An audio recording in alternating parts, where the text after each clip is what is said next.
What up? Good morning. Today's an early morning. I'm in Atlanta, Georgia for the NSLDC, National Student Leadership Diversity Conference. One thing I want to talk about today is always remember that there is someone and something higher and more superior than you, because there are going to be certain days when you feel like you're down and out. There's going to be certain days when you feel like you don't know what your mission is, you don't know what your passion is, you don't know what you're on this earth to fulfill, you don't know what your purpose is. But seeking a higher being, seeking God, seeking our Creator, Yahweh, whoever He is for you, and understanding that He has a bigger plan for us, it's always good for our mental health. So think about that today. Let that sit in your spirit. I'm gonna see if I can get some interviews today, some mental health advocates. I saw that there's some clinical psychologists and doctors in the building today, so let's see what we can do. Let's get it. See you next time. Peace.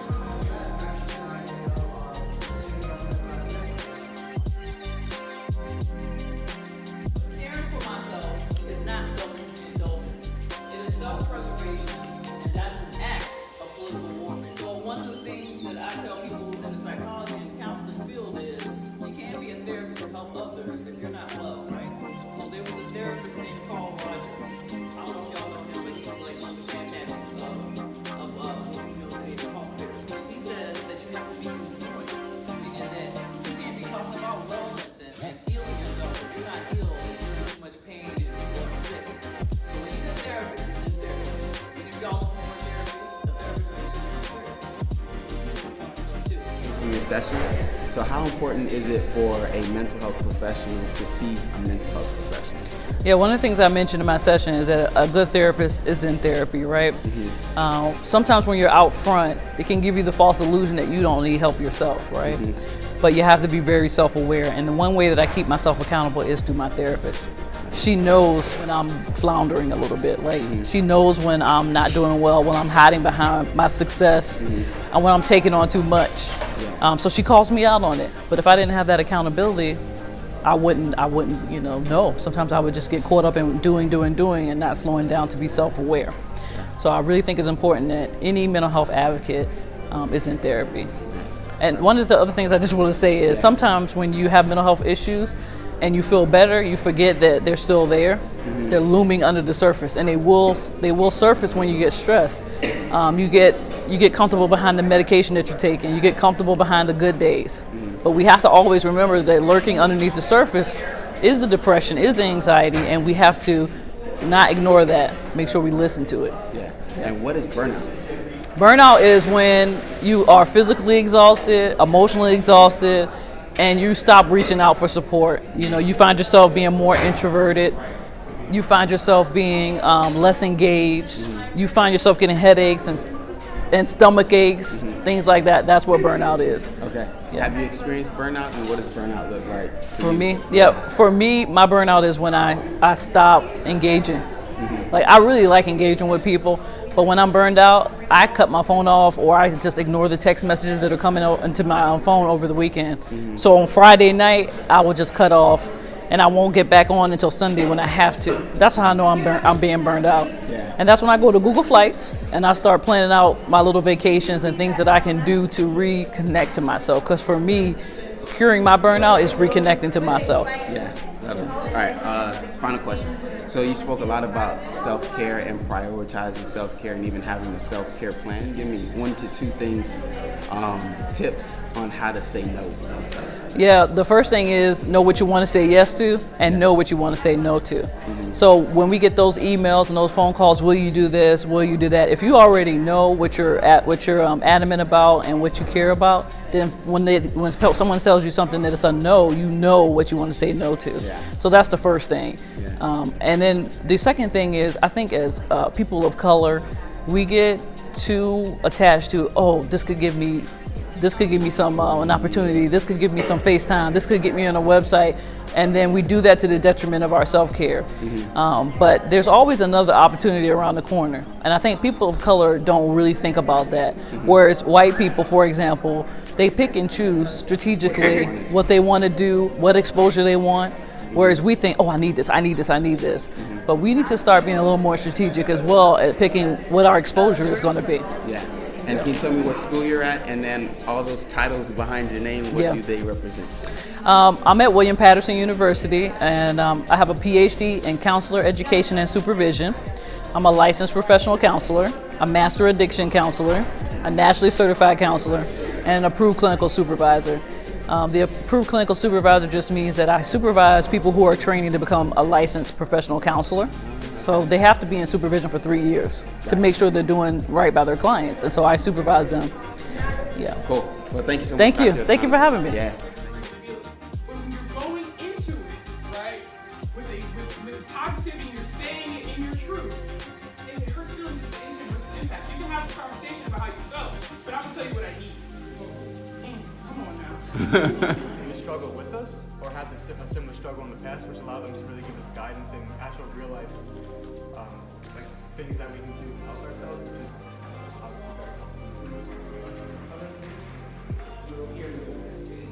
Not ways to excel.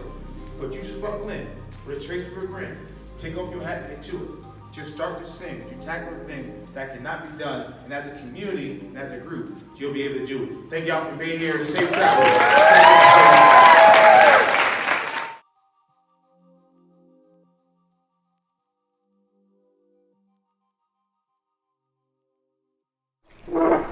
All right. Ready to rock and roll? Oh yeah.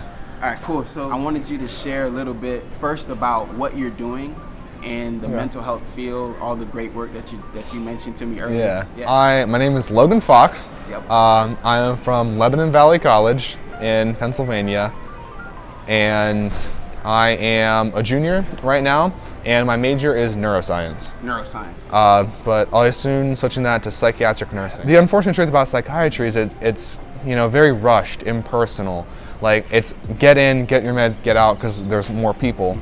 And I want to be more in touch with the kids, and like more in touch with my patients. I don't want it to be impersonal. I want to get to know my patients, know what they're going through, so that I can best help them. I am a QPR trainer, and QPR stands for Question, Persuade, Refer. It's like the utmost basic form of like suicide prevention. It's a program that I got involved in about a year ago. Now I do QPR trainings at the college for staff members and students, and then those for in the community as well, just to try to spread awareness. Also work at Wellspan Philhaven in Mount Gretna. Yeah, I got certified in mental health first aid, which is another really good training that I think really all staff members should have at like college campuses, because there are some professors that they recognize the symptoms, but they just don't know how to approach it for a variety of reasons. And the mental health first aid training, like, it covers everything from like how to talk about depression and anxiety to like what happens if your student's in full-on psychosis. And like, it's obvious that you're passionate about mental health. Oh, yeah. Where did this passion come from, and why are you investing so much of your time, energy, and efforts into this? So my family, a lot of them struggle with mental health disorders. It's sort of my mother, my uncle, my grandfather, on both paternal and maternal sides. They all suffer from anxiety and like chronic depression as well, like major depressive disorder. And some of that like came on to me like in high school. I thought that if I didn't get like a perfect 4.0, I'd never go anywhere. Like having that like pressure. Yeah, all that pressure instilled like so much like depression in me. Like if I wouldn't meet like a certain standard, like I'd get so depressed and it would just get really bad. And then like just seeing how it affected like a lot of my other friends and stuff. And then experienced like my sister on her 12th birthday, she tried to kill herself. Wow. So it was just like really open. Like she's just turned 12 years old, and like she's already having these feelings. And like working at the hospital, just seeing these kids in like grade school, like elementary school, like 1st to 5th grade, like already having these depressive, suicidal ideologies. Like, it's just heartbreaking to see. And there's just a huge lack of help that they receive, because there's national shortages of like psychiatrists, and it's even worse when it comes into adolescence, which is what I want to go into, because you can wait months for just like an intake appointment for things. And like that's just disgusting. Like it shouldn't, like if someone has like a heart issue, you're not going to tell them, oh, just wait 6 months. Like this is something that like needs to be treated, because the sooner, like most things, the sooner you get to it and you start, coping with it, like the better it'll be. And like if you just let it go, it'll just get worse and worse and manifest, and then they have toxic or lack of coping skills, and then they just end up in like these horrible paths, self-medicating and stuff, like drug use, and it's a horrible. I'm curious, when you talk about depression or anxiety, what does that look like for you, for Logan? I'm personally like anxious around like tests and stuff. Like I'm always worried that like I'm not going to perform up to the standard that I need to like get through like my programs. And then I have like pretty bad episodic like depression, so there will be days that I'm just like so down in the dumps, like can't do anything, just want to stay in bed, like just walking around, like something happens, like I drop my pencil on the ground, I just start crying, like it's over, like just little things like that. And I've been able to cope with it a lot better, just from taking what I've learned from a lot of other people, like talking to other people with depression, talking to like counselors, working with like psychiatrists and stuff, psychiatric like nurses and stuff like that, and just so I've personally been able to manage it like a lot better. And I think that it's definitely extraordinarily difficult for a lot of people to find like that balance of what works for them, but once you find it, it's so rewarding, because overcoming something like depression, anxiety, like it's hard. Like you gotta hit rock bottom before you like can raise back up. And I hit my rock bottom like multiple times, and like that's the thing about depression, like for some people like it doesn't go away and it'll keep coming back, but like it's about being like proactive about it instead of reactive, situations in which be like, oh wow, like I'm starting to feel depressed, like what am I gonna do? Am I gonna just lay in bed and let it like engulf me, or am I going to, I don't know, like call some friends over, or take like some deep breaths and like sort of try to cope with it? And Go exercise. Exercise is an extraordinarily like helpful thing for it. It's like whenever I was going through a bad breakup, like I used exercise to get through. Like I lost nearly 100 pounds over one summer because I went to the gym hours every day. Because if I was at home, I was sulking. Like that's all it was. But whenever I hit that gym, like it took a hell of a lot to get there. But like once I got to that gym, like I was zooming. And then once you finish too, you're like, I feel so good. Yeah. I feel good now. Yeah, you get like, and you get like. I know, since I've struggled and you've struggled with your mental health, you know how important self-awareness is. Yeah. Like self-awareness is huge. I have to know when I'm feeling down, or if I don't, then I will perpetuate the way I'm feeling. So self-awareness is huge, but what are some preventative things that we can incorporate? A lot of people neglect is self-care. Just little things like taking some time for yourself, like as college students and like high school, in any situation, we put a lot of pressure on ourselves to live up to like this standard that's like sometimes like nearly impossible. And then like taking that time to care about yourself, and just like you exercise to take care of like your body, you need to like do things that really focus on like your mental health. A thing that's really popular with kids, like just like coloring, like a coloring book is so therapeutic. Do you color? Oh yeah. Definitely.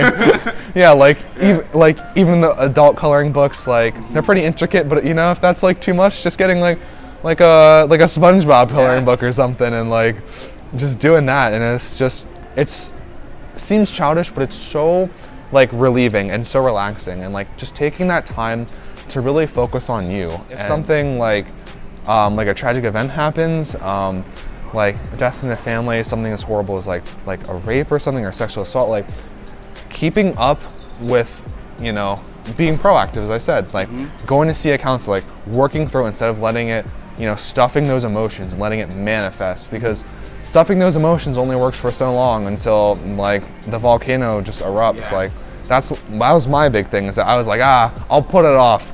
I don't need to deal with this. And then, like eventually a bunch of little things just started, you know, compiling, and it just blew up in my face. Yeah. There's a stigma when it comes to younger kids that there's no way that they can experience mental illness because they're not developed enough mentally. But the statistics show us like, hey, they are also completing suicide. They're also making attempts. They're also suffering, and parents just don't get it. So what is one thing that you would say, or a couple things that you would say first to the young kid who's suffering and their parents just don't understand and they're not getting them the proper resources? That's the most frustrating part. Yeah, and then to the parent. Definitely that they're not alone. You know, these people get in these situations where like, oh, this must be like, I must be the only one feeling this, but like, there are so many other people out there that may not be going through the exact same thing as you, but they have at least some idea of where you're coming from. Like, you know, and another thing that people need to realize is that like, just because someone's situation may not be as bad as yours, like their hurt on the inside is still valid. Like, I think that that is a huge thing that people overlook, that, you know, maybe the person who's like doesn't have a 4.0 in school and, you know, their dog just died, may be experiencing the same amount of like mental trauma as someone who may have just like lost a parent or someone close to them. Like they're two completely different events, and one may not be as like severe as the other. Certain things affect people in different ways, and you don't know what that person's going through. So like, I think that people just need to be more understanding. A word to parents is that like, I think they need to start taking this stuff seriously. Like, I know a lot of parents, like, just because they personally haven't struggled, or even if they have, like, they try to do what worked for them, but the healing process is different for everybody. Yep. And, you know, even though like mental health care is like it's unjustly expensive, like for inpatient, partial, stuff like that, but like getting the care that you need for your like child, son, daughter, whatever, like it is so important that they get the resources that they need to succeed. Because it's like any other situation. If you don't give your child the tools that they need to succeed, they're gonna fail. God forbid they die by suicide. And it's just like, I think that parents often overlook it as well. Like, oh, maybe it's just a phase. Maybe it's just this, maybe it's just that. But it's so important that they take it seriously and really care for their children, because like, they're their babies. And, you know, if little Susie is, you know, being sad and you don't do anything, like, you may wake up one morning or come home from work and she might not be there anymore. And that's, you know, the really sad truth about it is that they just need to take it a lot seriously. I know. Shout out to like my mom, like she was so great about everything. Like I really just can't thank her enough for everything that she's done. And like, you know, like people like my grandmother, like she doesn't necessarily believe in depression, which is kind of like sad, because like my grandfather struggles like pretty badly with depression, because it's hard for parents, you know, like that's one thing that's also overlooked, is it may be their child that's struggling, but the toll it takes on the parents whenever like their kids are, you know, struggling, like it's a lot for them to take on as well. So yeah, just need to take it more seriously and just keep trekking through, because eventually there will be a break in the storm. Yeah. You dropped a lot of gems, man. Yeah.